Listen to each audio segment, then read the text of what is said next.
Assalamualaikum warahmatullahi wabarakatuh. Bismillahirrahmanirrahim. Ila hadratin nabiyil mustafa Muhammad sallallahu alaihi wasallam wa ala alihi wa sahbihi ajma'in. Lahumul Fatihah. A'udzu billahi minasyaitonir rajim. Bismillahirrahmanirrahim. Alhamdulillahi rabbil alamin arrahmanir rahim maliki yaumiddin iyyaka na'budu wa iyyaka nasta'in ihdinas siratal mustaqim siratal ladzina an'amta 'alaihim ghairil maghdubi 'alaihim waladdallin. Rabbi ighfirli wa liwalidayya amin. Hadiyatan minna ila arwahi masyayikhina wali muallimina wali murabbi ruhina wali man ajazana wali mursyidina wali ulamaina wali muassis wal masyayikh nahdlatul ulama ajma'in wali awliya tis'ati wali songo ajma'in khususan ila ruhi sultanil awliya Syekh Abdul Qadir Al-Jilani radhiyallahu anhu wa husan ila ruhi musannif muallif kitab Sulamu Taufik Al-Alim Al-Alama As-Sayyid Abdullah bin Husain bin Abdullah bin Muhammad bin Hashim Al-Hadrami As-Syafi'i rahimahullah wa ila arwahi masyayikhina fil mahad Tebu Ireng Jombang ajma'in wa ila arwahi masyayikhina fil mahad Darul Ulum Rejoso Peterongan Jombang ajma'in wa jami'i usulihim wa furu'ihim wa azwajihim wa dzurriyyatihim wa ahli silsilatihim wa muridihim wa muhibbihim wa jam'iyyatihim wal akhidina minhum radhiyallahu anhum. Summa ila abaina wa ummahatina wa jaddatina wa jaddatina wa ila arwahi man fataha hadhil qaryah wa man aqamaha wa li jami'il muslimina wal muslimat wal mu'minina wal mu'minat al ahya'i minhum wal anwat khususan ila arwahi ahli kubur man hadhara fi hadzal majlis ghafarahumullah bibarakati majelis ilmi. Mugi-mugi kita lan keluarga kita sedaya diparingi sehat wal afiat lahir batin, kathah lan barokah rizkine selamat dunya akhirat lan boten wonten alangan gangguan menapa-menapa biidnillahi waridallah. Syai'un lillahi lana walahumul Fatihah. A'udzu billahi minasyaitonir rajim. Bismillahirrahmanirrahim. Alhamdulillahi rabbil alamin arrahmanir rahim maliki yaumiddin iyyaka na'budu wa iyyaka nasta'in ihdinas siratal mustaqim siratal ladzina an'amta 'alaihim ghairil maghdubi 'alaihim waladdallin. Rabbi ighfirli wa liwalidayya amin. A'udzu billahi minasyaitonir rajim. Bismillahirrahmanirrahim. Alhamdulillahi rabbil alamin. Allahumma salli wa sallim wa barik ala sayyidina Muhammadin wa ala alihi wa sahbihi ajma'in. Wa la hawla wa la quwwata illa billahil aliyyil azim. Amma ba'du. Ingkang kawula hormati para bapak, para ibu, jamaah pengajian rutin kitab Sulamu Taufik setiap hari Senin ba'da maghrib di Masjid Jami Al Kausar Indro Kepomas Gresik. Mudah-mudahan khususnya yang hadir fi hadal majelis dan umumnya yang mendengarkan atau menonton via online mendapatkan barokah, manfaat, maslahah wa ni'mata wa salamah wa sa'adah wa syafa'ah fid dini wa dunya wal akhirah. Amin ya rabbal alamin. Monggo diniati ngaji golek ilmu lillahi ta'ala lan diniyati iktikaf fi hadzal masjid lan diniyati ngenteni salat isya berjamaah. Para hadirin ingkang minulya, halaman 48 baris yang kelima. Bismillahirrahmanirrahim. Faslun utawi iki iku fasal. Wa min ma'asil yadaini lan saking pira-pira maksiate tangan loro. Minha diantaranya adalah wasariqatu lan nyolong, wa yuhaddu lan den had den hukum, insaroko lamun nyolong mayusawi ingkang barang kang madani rubu'u dinarin seperempat dinar, min khirzihi saking gon simpenan, biqata'iyatihi kelawan ditugel tangane sarik, al yumna kang tengen, summa in ada mongko keri-keri baleni sopo sarik, farijluhu mongko den tugel sikile sarik, al yusra kang kiwa, summa mongko keri-keri baleni sopo sarik, yaduhu ditugel tangane, al yusra kang kiwa, summa mongko keri-keri baleni sopo sarik, rijluhu mongko ditugel sikile sarik, al yumna kang tengen. Para hadirin ingkang minulya, niki tentang hukum pencuri dan mencuri. Namanya as-sariqah. As-sariqatu niku saking kata saroko yasriku sorokan. Niku artinya akhoda maluhu khufyatan wahilatan. Jadi mengambil sesuatu sembunyi-sembunyi, ya, milik orang lain, itu namanya sariqah. Di dalam fikih nanti saya akan jelaskan. Di dalam syariat ditentukan orang mencuri itu ada empat hukum had hukuman fisik, ya. Niku berupa lek nyolong pertama ditugel tangan kanan sampai pergelangan, lek nyolong pengkalih ditugel sikile sebelah kiwa sampai pergelangan mata kaki. Nyolong maneh wain ada nyolong malih maka ditugel tangan kiwa pergelangan. Nyolong malih peng sekawan ditugel sikile sampai mata kaki yang sebelah kiri, entek tangan entek, ya, ditugeli kabeh niku. Nah, niki tahapan hukuman, Pak. Tahapan hukuman. Nah, makanya wong nyolong niku hukumannya luwih berat saking penjamret, saking perampok, saking perusuh, saking napa namanya niku malak. Oh, malak niku jaluk paksa jenenge apa? Malak. Luwih berat pencuri, Pak. Sebab penjamret, pemalak, perampok niku terang-terangan. Nah, tapi pencuri as-sariqah atau sarikun, pencuri itu sembunyi nyolongi, ya. Itu harus dijelaskan mengapa syariat itu menyuruh untuk biqata'iyatihi, memotong tangannya, wa in ada biqata'i rijlihi, dipotong kakinya, al yumna al yusra, kanan kiri.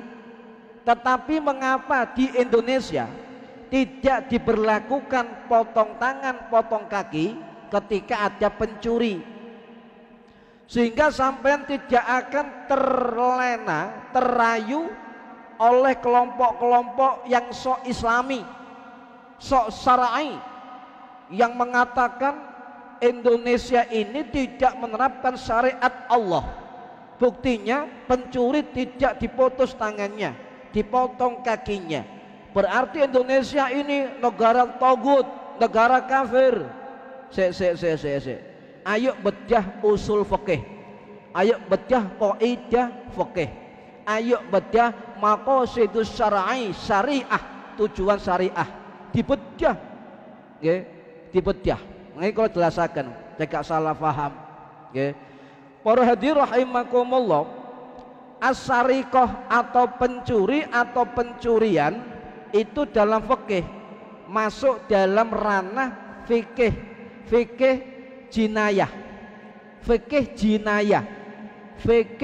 kriminalitas, fikih apa namanya kejahatan, ya, niku fikih jinayah, kejahatan, atau dalam istilah kajian modern pidana Islam, hukum pidana Islam atau fikih jinayah.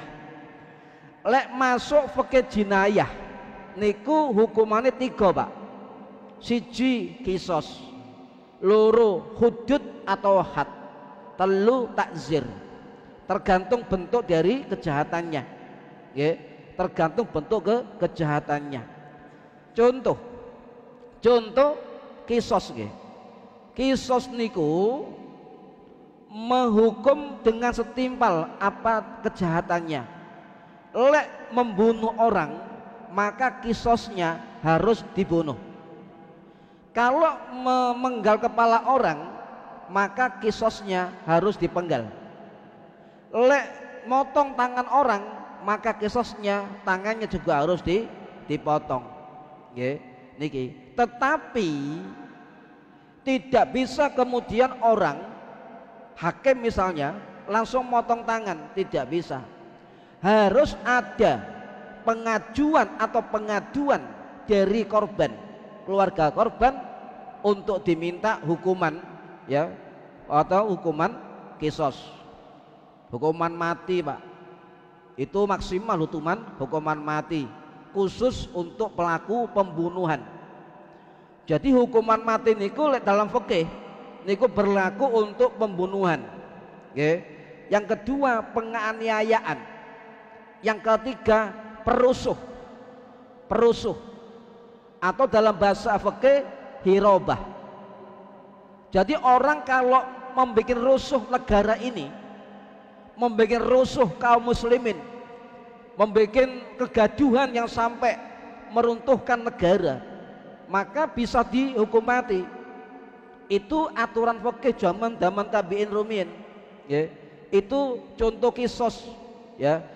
Jadi kisos itu, ya, kisos itu bunuh, maka hukumannya dibunuh dan sebagainya, setimpal, ya, setimpal. Dan niku perintah Gusti Allah dalam Al-Qur'an, lek ono maling nyolong dipotong tangannya. Niku perintah Gusti Allah. Al-Baqarah 178. A'udzu billahi minasyaitonir rajim. Bismillahirrahmanirrahim. Ya ayyuhalladzina amanu kutiba alaikumul qisasu fil qatla. Wahai orang-orang yang beriman, diwajibkan atas kamu napa? Diwajibkan untuk orang-orang yang membalas yang dibunuh, kisos. Diwajibkan kamu kisos terhadap orang-orang yang dibunuh. Jadi lek mateni wong dihukum dipateni, nggih. Tetapi tidak serta-merta hukum itu berlaku, sebab pembunuhan niku ada 2 sebab. Ono pembunuhan yang disengaja, ada pembunuhan yang tidak disengaja. Niki, karena hukumannya beda. Kalau itu pembunuhan disengaja, maka hukumannya mati. Hukumannya mati. Yang kedua, tidak disengaja, maka bisa dibalas dalam bentuk yang setimpal. Bisa bunuh dengan bunuh atau dibayar diat. Bayar diat niki bayar pembayaran sejumlah harta kepada korban yang dibunuh atau kepada keluarganya. Ini ya, itu dalam kajian fikih Pak, itu kisos. Sedangkan hudud atau had ya, itu hukuman ya, hukuman had hudud. Contoh ya, contoh had itu orang zina, orang berzina, maka kedua pelakunya harus dirajam 100 kali keduanya, atau dicambuk ya. Atau menuduh orang berzina tanpa saksi dan itu enggak terbukti, maka akan dicambuk 80 kali. Hati-hati kalau menuduh orang ya. Menuduh orang itu kalau tidak terbukti tuduhannya, maka itu berlaku balasan ya. Baik kalau orang itu enggak mampu membalas, maka Allah yang akan membalas ya. Wong minum minuman keras, ngombe-ngombe ya, maka ulama beda pendapat. Wong lek ngombe omben itu akan dicambuk, didera 80 kali. Ini jumhur ulama, dari Imam Hanafi, dari Imam Maliki, dari Imam Hambali. Sedangkan Imam Syafi'i itu ditambah cambuk dari hakim 40 kali, lebih banyak hukuman cambuk dari mazhab Syafi'i. Dengan apa mencambuk? Satu, dengan tali, dengan kayu, dengan sandal, dengan sepatu, dengan tongkat ya, dan lain-lain niki. Lah kalau ada pencuri ya, entah itu wong lanang sing nyolong wong lanang, sing nyolong wong wedok, tanpa kecuali, kalau terbukti mencuri, maka wasariku wasarikotu, wong nyolong lanang, wong nyolong wedok nggih, faqta'u aydiyahuma, maka putuslah kedua tangannya, potong kedua tangannya, jazaa'an bima kasaba, untuk balasan dari apa yang dilakukan, nakalam minallah, dan itu balasan dari Allah Subhanahu wa ta'ala. Jadi pada prinsipnya hukum potong tangan betul adalah perintah Allah Subhanahu wa ta'ala. Nyolong pertama tangan kanan, nyolong kedua kaki sikil kiwa, nyolong ketiga tangan kiri, nyolong keempat sikil tengen. 4 kali. Maka kalau sudah 4 kali, cek nyolong 5 kalinya, maka hakim itu memberikan penjara atau disendirikan ya, ditambah denda dan sebagainya. Para hadirin rahimakumullah, sekarang mengeten, batasan pencuri yang dipotong tangannya tidak serta-merta bagi orang yang tidak paham ayat, tidak paham hadis, langsung mengatakan bahwa pencuri harus potong tangan. Sebentar, banyak hadis yang mengatakan tentang menerapkan cara-cara potong tangan Pak. Contoh ngeten, batasannya ketika pencuri nyolong, pinten batasannya? Apakah ada pencuri mencuri sandal potong tangan? Apakah pencuri nyolong duit sewu potong tangan? Berarti ada batasannya, ada batasannya. Apa batasannya? Mayusawi rubu'u dinarin, itu sama dengan 1/4 dinar. Jadi kalau pencuri itu nyolong duit sebanyak seperti 1/4 dinar, rubu'u dinarin, maka dipotong tangannya. Kurang dari itu tidak dipotong, tapi ditakzir ya, ditakzir. Nah, bagaimana cara untuk mengukur batasan pencuri 1/4 dinar? Kalau kita pakai kurs mata uang dinar Uni Emirat Arab ya, Emirat Arab, Yordan, Libya, Serbia, Makedonia, Aljazair, Bahrain, Irak, Kuwait, 7 negara niki pakai dinar. 1 dinar sekarang niku kurang lebih pinten? Kurang lebih adalah 49.500 rupiah, digenep 50.000. 50.000 bagi papat pinten? Pinten, Pak? Kurang lebih 13.500. Apakah itu berlaku sejumlah itu? Tidak. Ya. Kemudian, ya, kalau dalam mazhab Syafi'i, Maliki, Hambali, 1/4 dinar niku seperti 3 dirham. 3 dirham. Tapi kalau mazhab Hanafi itu 10 dirham. Lah lek nyolong 15.000 terus ketok tangan, kinten-kinten dos pundi? Mosok nyolong 15.000 potong tangan. Ya. Kemudian tampillah ahli fikih, al-faqih al-imam Syekhul Amin Imam Mutawalli Asy-Sya'rawi Asy-Syafi'i Al-Asy'ari Al-Misri rahimahullah, sing wafat tahun 1998 masih di Mesir.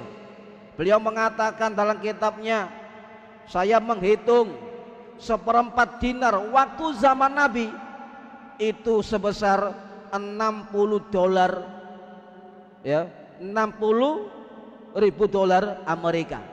Atau kalau dikurskan, waktu itu beliau menghitung 304 juta rupiah. Itu minimal ketika ada potong tangan. Dan pendapat beliau menjadi rujukan ulama-ulama fikih saat ini. Jadi sampeyan lek nyolong duit dengan jumlah minimal 300 juta rupiah, maka berlaku hukum potong tangan. Lho terus pundi koruptor sing miliaran kok gak dipotong tangan nih? Terus pundi? Niki. Nah, nanti akan saya jelaskan, Mbak. Ngeten. Imam Nawawi rahimahullah sing wafat tahun 1277 masih di Nawasiriyah. Dalam kitab Al-Mihad Syarah Sahih Muslim, beliau mengatakan bahwa dulu Imam Al-Qadhi bin Iyad rahimahullah yang wafat tahun 1149 Masehi di Maroko itu mengatakan bahwa untuk hukuman potong tangan tidak berlaku bagi tindak penjambretan, tidak berlaku bagi tindak kekerasan, tidak berlaku bagi tindak pemalakan dan perampokan, ya, sebab sedikit pencuriannya. Kemudian ijma ulama mengatakan, ya, pencuri itu harus dipotong tangannya dengan syarat-syarat tertentu, dengan tahapan-tahapan tertentu. Ini sudah memang ijma ulama, ya. Jadi kalau dipotong tangannya batasnya di sini, Pak, dipotong, ya. Kanan dipotong pergelangan, kiri pergelangan, kaki juga di batas mata kaki. Itu yang dipotong, ya. Tetapi tidak kemudian langsung dipotong tangan. Di dalam fikih itu ono syarat-syaratnya. Siji, sing nyolong itu wis baligh dan berakal. Baligh dan berakal, kehendak sendiri, nggih. Jadi gak gendeng, nggih. Bukan anak-anak, tidak gila atau dipaksa orang lain, itu tidak berlaku. Tapi kalau sudah baligh, berakal, kemudian kehendak sendiri, sengaja nyolong, yang pertama. Yang kedua, keadaan barang itu sudah mencapai nisab.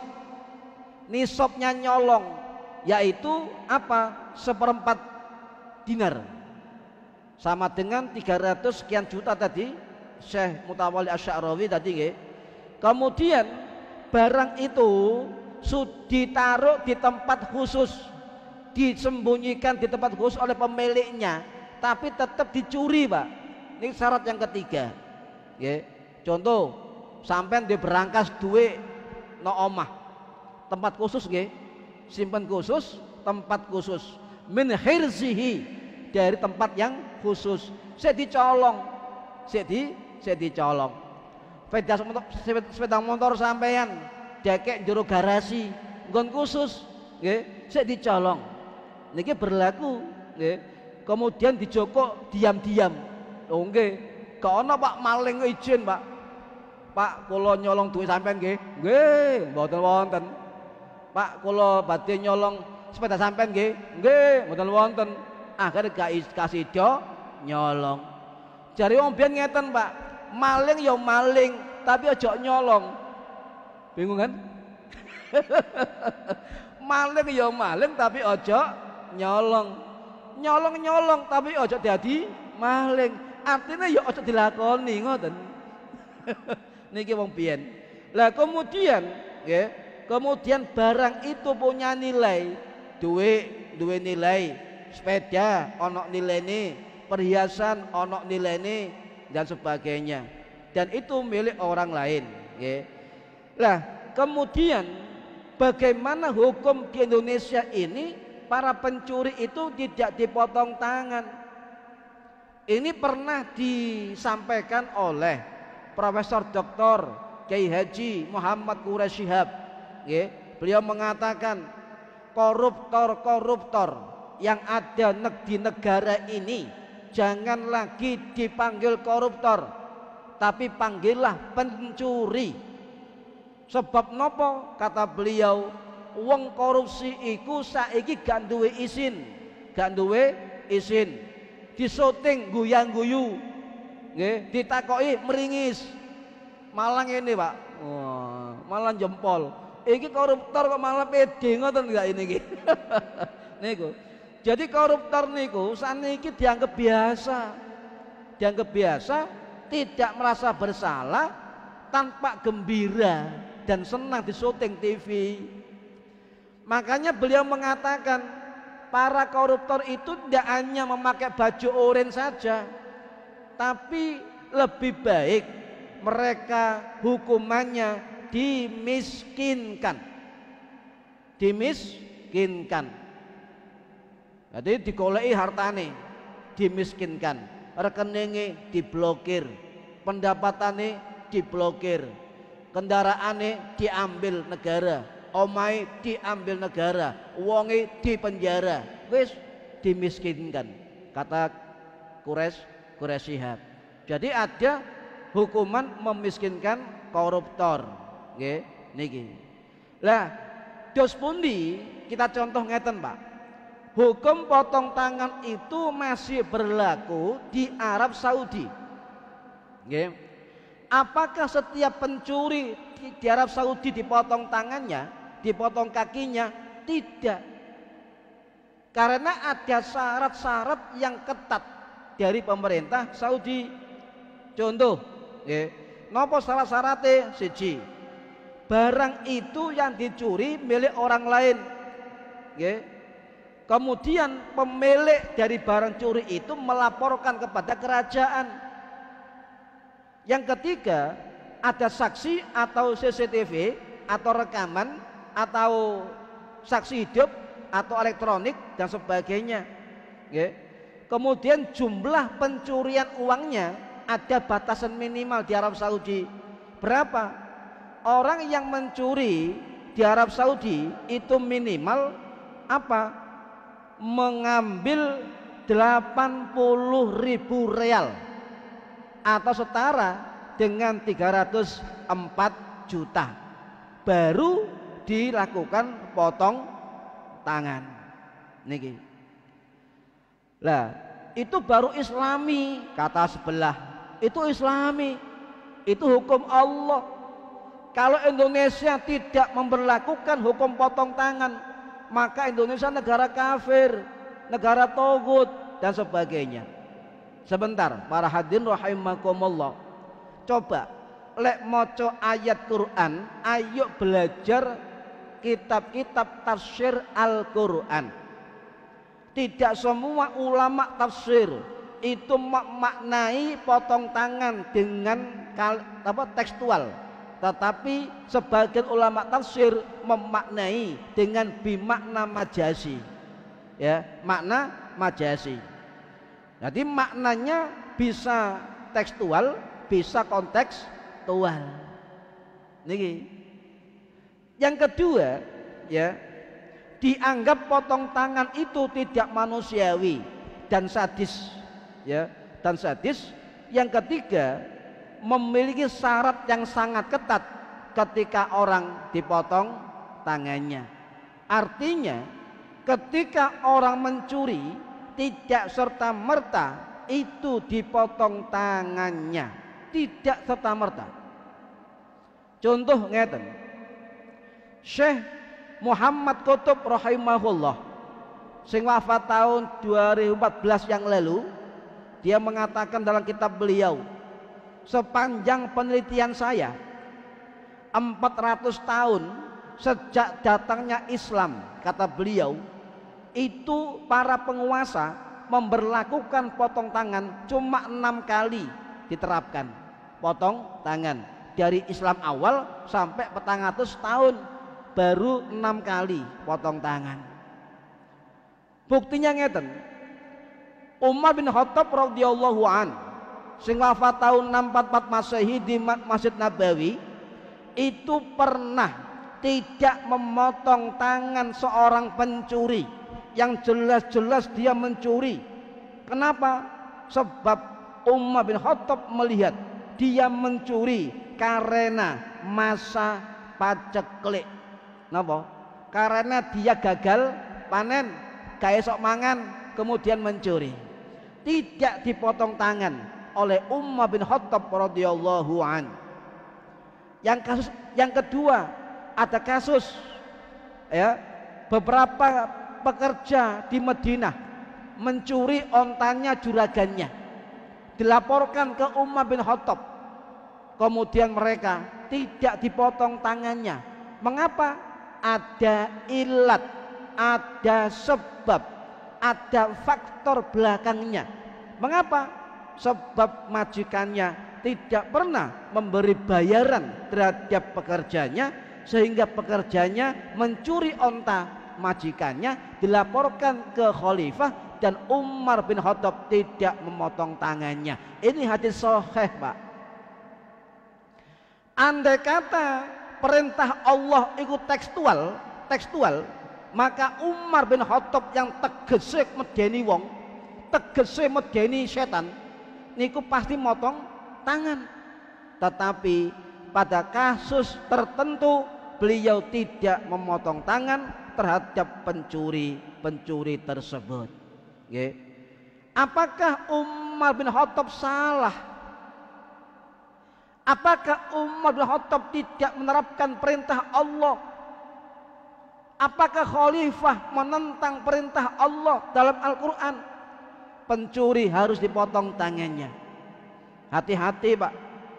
Khalifah Umar itu juga sahabat Kanjeng Nabi yang dekat dengan Nabi dan tahu betul bagaimana ilmunya Kanjeng Nabi dan tahu betul bagaimana memutuskan kasus ya di dalam Islam. Ini jadi ngeten, potong tangan untuk pencuri tidak serta merta diterapkan, sebab ada dalih, ada ilat, ada sebab, ada faktor yang harus difahami oleh para hakim. Tidak kemudian semua dipotong, boten. Jadi ulama-ulama yang kontemporer niku mengatakan hukum potong tangan bagi pencuri itu adalah hukuman maksimal, hukuman tertinggi. Jadi hakim bisa merubah keputusan dari potong tangan menjadi takzir atas kebijakan hakim dengan dasar sebab-sebab adanya pencurian. Sampai nyolong lapo? Anakku gak iso mangan, Pak, aku nyolong. Sampai nyolong lapo? Ya aku butuh duit, Pak, sehingga nyolong. Ada sebab-sebab tertentu yang dimaafu sehingga tidak diterapkan potong tangan. Yang ketiga, sebagian ulama tafsir yang mengatakan bikona ifaqata'u aydiyahuma, maka potonglah kedua tangannya, pencuri laki-laki, pencuri perempuan. Sebagian ulama tafsir mengatakan itu bisa dimaknai bimakna majazi, makna kiasan. Apa maksudnya? lumpuhkan ekonominya. Potong tangannya, lumpuhkan ekonominya, sehingga dia tidak bisa ngambil lagi, tidak bisa kerja lagi. Lumpuhkan ekonominya. Ini ulama tafsir, Pak. Kemudian untuk memahami ayat potong tangan, jangan memotong ayat di tengah ayat, bahaya. Contoh ngeten, wasariku wasarikotu, faqta'u aydiyahuma, perempuan pencuri, laki-laki pencuri, maka potong kedua tangan mereka. Titik. Hati-hati. Habis. Sebab ayat itu ada sambungannya. Sambungannya apa? Wallahu azizun hakim. Allah maha perkasa dan Allah maha bijaksana. Itu ayat terakhir, Pak.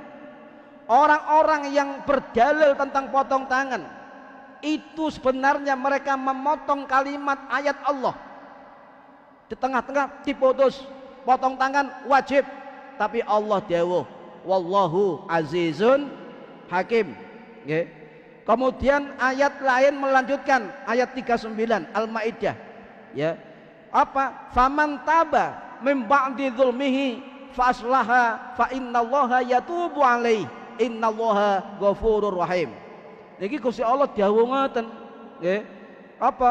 Maka barang siapa bertobat di antara pencuri-pencuri itu sesudah melakukan kejahatan dan memperbaiki dirinya, maka sesungguhnya Allah menerima tobat mereka dan Allah maha pengampun lagi maha penyayang. Niki ayat sambungannya ayat 38, Pak. Jangan diputus-putus. Koyok-koyok ayat potong tangan ijenan, kono ayat sambungannya. Ini perlu kita luruskan. Kemudian tidak semua hukum yang diatur syariat bisa dilaksanakan, dipraktekkan dalam kehidupan masyarakat yang majemuk seperti Indonesia. Tidak bisa. Jadi melalui kesepakatan ulama, kesepakatan pendiri bangsa, sidang pleno 3 Desember tahun 57, perdebatan negara Islam, negara demokrasi, maka para ulama di dalam MPRS itu bersepakat Indonesia tidak negara Islam tapi negara demokrasi. Sampai titik Kiai Wahab Hasbullah waktu itu mengatakan di parlemen, qat'i min haitsu dalil, tidak menerima penafsiran lain dari segi dalil. Yang kedua, dhanni min haitsu tatbiq, apa? Memungkinkan untuk ditafsiri yang lain dalam tingkatan penerapannya. Sehingga para ulama NU waktu itu di parlemen 57 itu memakai yang kedua, bahwa memungkinkan untuk ditafsiri dengan hal lain dalam tingkatan praktek dan penerapan di negara Republik Indonesia. Jadi tujuan syariat terpenuhi, Pak. Ada kesadaran, ada hukuman, ada kemanusiaan. Itu adalah prinsip-prinsip Islami dari maqasidus syariah. Jadi kita harus paham, tidak semua potong tangan diterapkan. Itu alasan mengapa Indonesia tidak mempraktekkan hukum potong tangan bagi para pencuri, sebab para ulama di sini sudah memahami bahwa usul fikih, kaidah fikih, maqasidus syariah membolehkan mengambil prinsip-prinsip dasar dari penerapan syariat yang mudah dilakukan di masing-masing wilayah sesuai kondisinya. Mungkin manfaat fid dini wad dunya wal akhirah. Al-Fatihah. A'udzu billahi minasyaitonir rajim. Bismillahirrahmanirrahim. Alhamdulillahirabbil alamin arrahmanir rahim maliki yaumiddin. Iyyaka na'budu wa iyyaka nasta'in. Ihdinas siratal mustaqim. Siratal ladzina an'amta 'alaihim ghairil maghdubi 'alaihim waladdallin. Rabbighfirli wa liwalidayya amin. أعوذ بالله من الشيطان الرجيم بسم الله الرحمن الرحيم اللهم صل وسلم وبارك على سيدنا محمد والحمد لله رب العالمين اللهم علمنا علم القرآن وعلمنا علم لا إله إلا الله وعلمنا من لدنك علما نصير به كامل محمد وصلى الله على سيدنا محمد والحمد لله رب العالمين والله أعلم بالصواب. السلام عليكم ورحمة الله.